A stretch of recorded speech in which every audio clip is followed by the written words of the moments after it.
Good afternoon, class. Here's Chapter 3 Derivatives, Section 3.3 Basic Differentiation Formulas, Part 2. We are finishing it off. Exponential functions.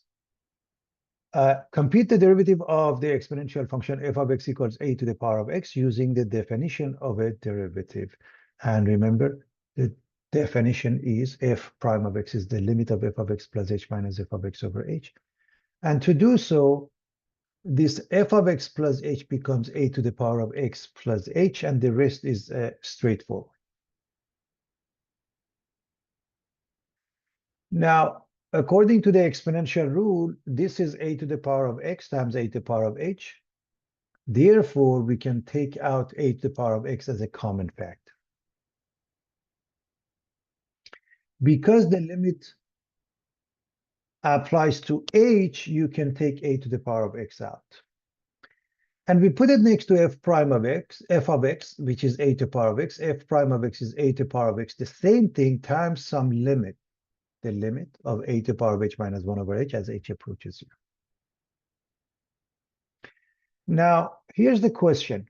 Is there an a number a, base a, such that this limit, the limit of a to the power of h minus 1 over h as h approaches 0 equals 1?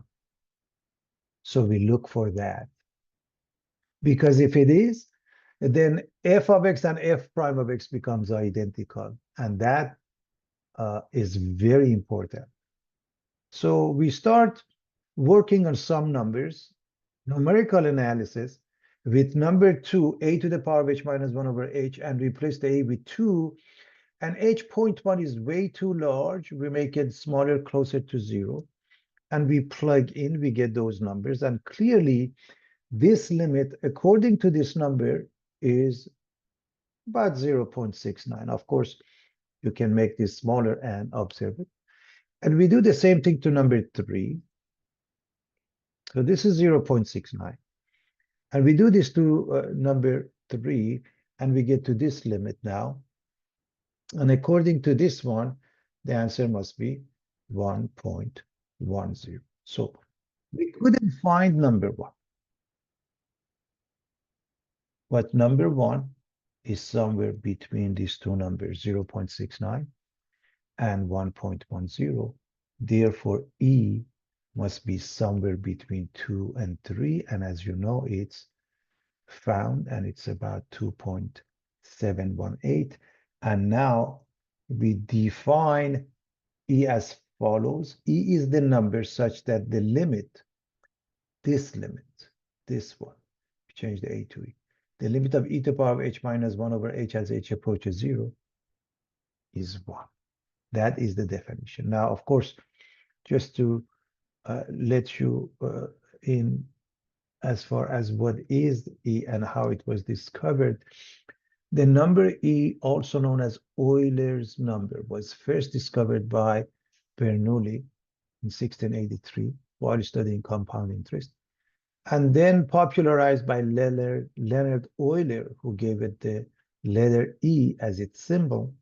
Hence, it is often called Euler's number. So that's how it got the name, okay?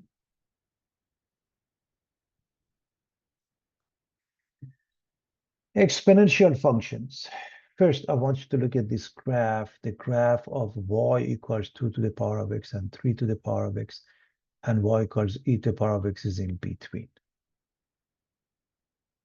Geometrically, this means that of all possible exponential functions, y equals a to the power of x, the function f of x equals e to the power of x is the one whose tangent line at 0, 1 has a slope f prime of 0 that is exactly 1. First and foremost, all of these functions, when a is larger than 1, they are exponential growth.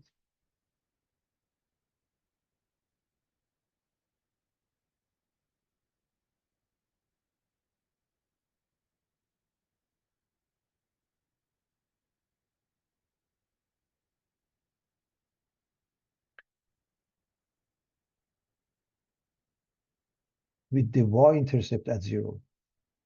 So at 0, 1, they have different tangent lines, the three functions. Only one of them, y equals e to the power of x, at this point, 0, 1, the y-intercept, has a tangent line whose slope is 1. Why is that? When f of x is a to the power of x, we proved f prime of x is a to the power of x, and this limit, the limit of a to the power of h minus 1 over h as h approaches 0. If we replace the x with 0, then f prime of 0 becomes a to the power of 0, the same limit, and a to the power of 0 is 1, becomes this limit. So f prime of 0 is that. Same thing works in general, that if f of x is a to the power of x, then f prime of x is this piece, which is f prime of 0 times a to the power of x. So compare and contrast. So this is always the case. Therefore, it works for e to the power of x as well. So for e to the power of x, where f of x is e to the power of x, f prime of x is f prime of 0 e to the power of x. And we know f prime is the same as f. Therefore, f prime of 0 must be 1. So at the y-intercept, that's the case. That's another way of putting it as far as geometrically explained. So E, we have looked at this definition, or this definition, and the number is not missing, is an irrational number, and it continues indefinitely, 2.718 and so forth. And now we define it in such a way that the limit of e to the power of h minus 1 over h as h approaches 0 equals. However, what do we need to know for this course? When f of x is e to the power of x, so is its derivative. That's all we need. I just wanted to give you more background, but that's good enough for us. So if f of x is e to the power of x, its derivative is also e to the power of x.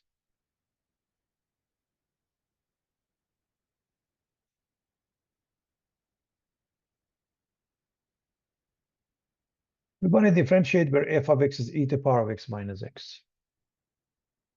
We do it term by term. The first one is e to the power of x. The answer is itself, minus x minus 1. And we're done. Now, what about f double prime? Higher order derivatives of f of x. The derivative of a function y equals f of x is itself a function y prime equals f prime of x. Therefore, you can take the derivative of f prime of x referred to as the second derivative of f of x, f double prime, or f with the exponent in parentheses 2x. This differentiation process can be continued to find the third, the fourth, and so on, successive derivatives of f of x, known as higher order derivatives of f of x. Using the prime notation for derivatives would eventually become somewhat chaotic. We use the numerical notation as such. If the parentheses, the power inside the parentheses, that denotes the nth derivative of f of x, because f prime, f double prime, f triple prime, and then it becomes too much. So we want the second derivative for f double prime. The derivative is e to the power of x minus 0, or simply e to the power of x, and we are done.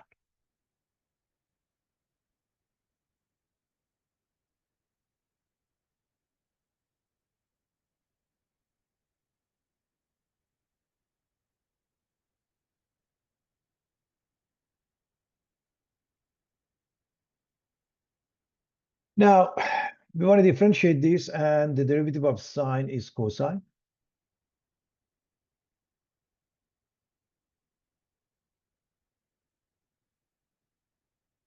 So y prime is cosine t plus pi times the derivative of cosine is negative sine plus pi times negative sine. That means minus pi sine t.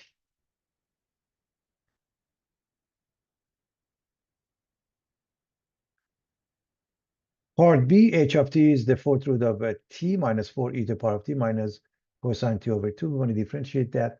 So we want to make this ready for the power rule. We're going to rewrite it as t to the power of 1/4. This you don't have to make any changes, but if you write it as negative 1/2 cosine t, perhaps it's easier to see just you have to deal with cosine t. So this one uses the power rule. 1/4 t to the power of 1/4 minus 1. This one is itself minus 4 e to the power of t. Last one, negative 1/2.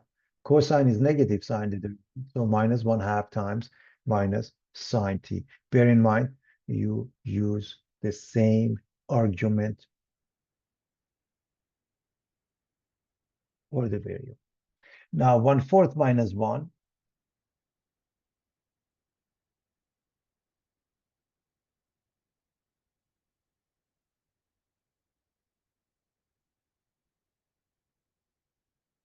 is negative 3/4. And this, we can write it as 1/4 t the power of positive 3/4. And we put it in the same format in the root function format. This doesn't change. This becomes plus. So this is 1/4 fourth root of t cubed. Same thing, minus 4 e to the power of t. And this one, the product is positive. And I like to put it in the same format, although it makes no difference.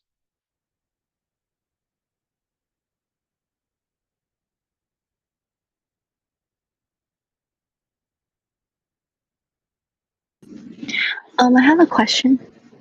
Go ahead. Do we have to write the square root like for the t to 3/4? Can we just write Yeah, 3/4? no, this we should recognize that as an algebraic notation. We have to give it back in the with the same notation. In some instances, they may accept it, but I like to see that you can handle that from here to here, which is just an algebraic expression in different formats. Okay, All right, thank you. sure. Again, I just want to make sure that you can handle it, okay? It's just algebra. The distance in meters of an object from a starting point is given by s of t equals 2t squared minus 5t plus 4d, where t is time in seconds. What is the velocity of the object from 2 to 4 seconds? We have seen this before. When we have 2 points in time is the average of velocity, total distance over total time. I hope you remember we did the same question. So it's s of 4 minus s of 2 over 4 minus 2. So you plug in 4. 2 times 4 squared minus 5 times 4 plus 4d, minus, you plug in 2. 2 times 2 squared minus 5 times 2 plus 4d. Again, I hope you can remember this from your notes. Plug in, you get 52 minus 38 over 2, or 14 halves, or 7 meters per second.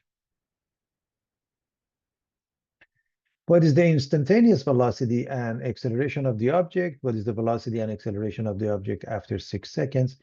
Even if they don't mention instantaneous, 1 point in time, that is the meaning of it. And the velocity, the instant velocity is s prime. So simply put, differentiate this 2 times 2t, which is 4t minus 5.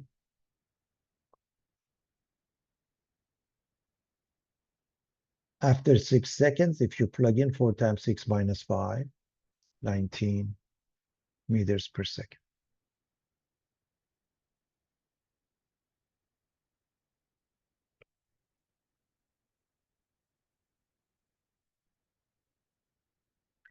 Acceleration. So what is acceleration? Acceleration is the second derivative of the position function. A of t is v prime of t, or s double prime of t. So simply put, you differentiate it once, you get to the velocity. You differentiate it again, you get to the acceleration. So the derivative of this happened to be a constant 4. Therefore, it makes no difference after any time, 6 seconds, 2 seconds, 3 seconds. What about the units? Remember, this is ds over dt. The units of the numerator, which is distance in meters over the units of the time, in seconds, meters per second. A of t is dv dt, units of the velocity over units of time, which becomes meters per square second. When does the object reach a velocity of 31 meters per second? Set v of t equals 31 and solve for t, which means 40 minus 5 is 31. Move the negative 5, make it positive 5. They add up to 36. Divide by 4, and you get 9 seconds.